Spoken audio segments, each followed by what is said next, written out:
अभिवादन स्वीकार कीजिए ब्रजेश मिश्रा का। और आप देखना शुरू कर चुके हैं द डिबेट।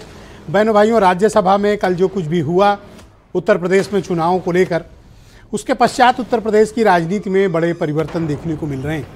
और निश्चित तौर पर आने वाला लोकसभा चुनाव कल हुई क्रॉस वोटिंग के बाद बहुत प्रभावित होने वाला है। विशेष तौर पर अमेठी और रायबरेली का क्षेत्र, जहां के 3 एमएलए समाजवादी पार्टी का साथ छोड़कर एक तरह से 2 तो ऑफिशियली चले गए हैं और एक अनऑफिशियली गैर हाजिर नहीं है। इसका मतलब कि आने वाले वक्त में इस क्षेत्र में भारतीय जनता पार्टी ने वो काम कर दिया है कि समाजवादी पार्टी और कांग्रेस के लिए काफ़ी मुश्किलें उत्पन्न कर दी हैं। इसका इम्पैक्ट क्या पड़ने वाला है? 7 विधायकों की क्रॉस वोटिंग, एक का गैर हाजिर रहना, 8 विधायकों को एक तरह बीजेपी ने अपने पाले में लिया।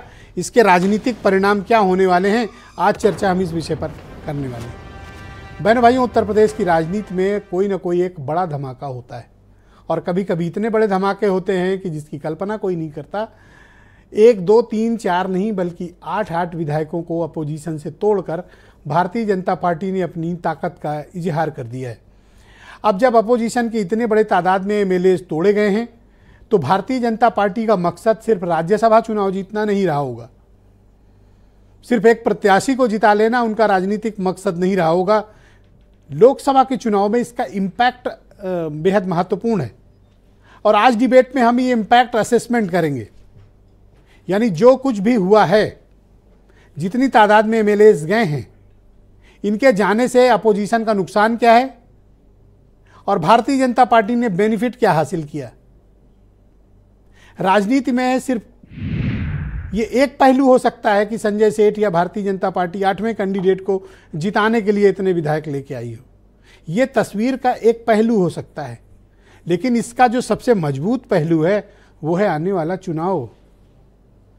मेजर ऑपरेशन कहाँ हुआ है? अमेठी, रायबरेली। मनोज पांडे ऊंचाहार में अजेय साबित हो रहे थे। 2 चुनाव में विपरीत परिस्थितियों के बावजूद वो जीत कर आते थे। यही हालात राकेश प्रताप सिंह के थे और अमेठी की सीट जीतने के बाद गायत्री प्रजापति की फैमिली का दबदबा उस क्षेत्र में बढ़ा था। अब बीजेपी के लिए प्रतिष्ठा वो 78 सीट नहीं है, अब प्रतिष्ठा उनकी रायबरेली और अमेठी है। अमेठी पहले से उनके कब्जे में है और उसे इंश्योर करना है कि वो ज़्यादा मार्जिन से जीत कर आए। अब असली टारगेट है रायबरेली। तो रायबरेली में सब तो बीजेपी में आ गए थे, बचे कौन थे रायबरेली में अपोजिशन में? मनोज पांडे। मनोज पांडे ऊंचाहार की सीट विपरीत परिस्थिति में जीत कर आते थे। तो रायबरेली में कांग्रेस कितना भी ताकतवर प्रत्याशी दे, गांधी फैमिली से भी कोई आए, तो अब अपोजिशन में उसे कौन मिलेगा? कोई नहीं। साथी कोई विधायक मिलेगा? नहीं। ताकतवर कोई अपोजिशन लीडर मिलेगा? नहीं। क्यों? क्योंकि मनोज पांडे चले गए अब बीजेपी के साथ।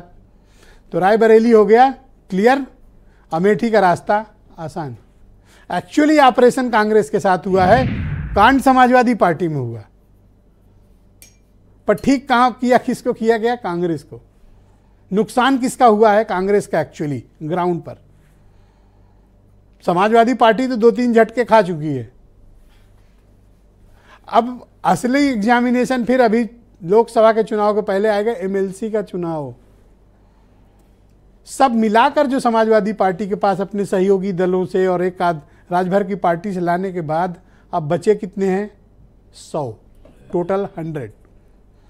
अब एमएलसी के चुनाव में इस पर अग्निपरीक्षा है कि एमएलसी के चुनाव में क्या ये 100 इंटैक्ट रहेंगे या इसमें भी बिखराव होगा।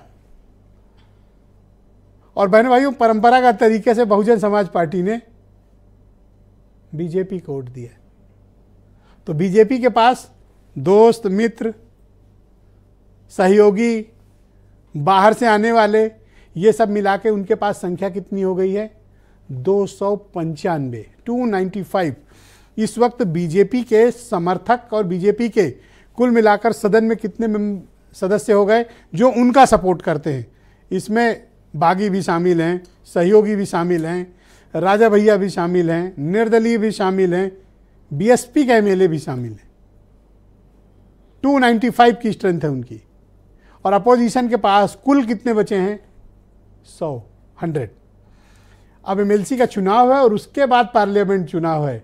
ऑपरेशन अभी बाकी है। कुछ बयान सुने। कुछ लोग जान बचाने के लिए और कुछ लोग दबाव में और कुछ लोग सम्मान पाने के लिए गए हैं। हमें उम्मीद है उन्हें सम्मान जल्दी मिलेगा। देखिए, ऐसा है कि कोई विवाद नहीं हुआ।